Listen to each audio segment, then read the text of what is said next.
ఆయన ఎప్పుడు యథార్థ మార్గములో నడిపిస్తాడంటే, మనము ఆయన మార్గములలో నడవాలని మనము నిర్ణయించుకుంటే దేవుడు మన మార్గములను స్థిరపరుస్తాడు.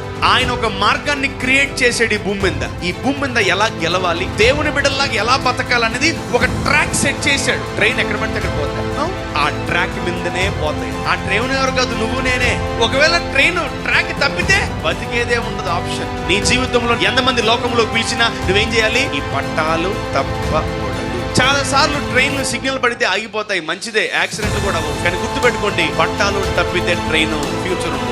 యేసే వెళ్తున్న మార్గములో జక్కయ్య వచ్చి నిలబడ్డాడు. అప్పుడేమైంది తెలుసా? యేసు ప్రభు ఆ ట్రాక్ లో ఉన్న వ్యక్తిని గుర్తుపట్టేశాడు. ఎవరో నా మార్గంలో నడవాలని ఇష్టపడుతున్నారు, నా మార్గాన్ని మెచ్చి నా మార్గం దగ్గర ఎదురు చూస్తున్నారు. కాబట్టి ఈ రోజు ఈ ఇంటికి రక్షణ కలుగును గాక.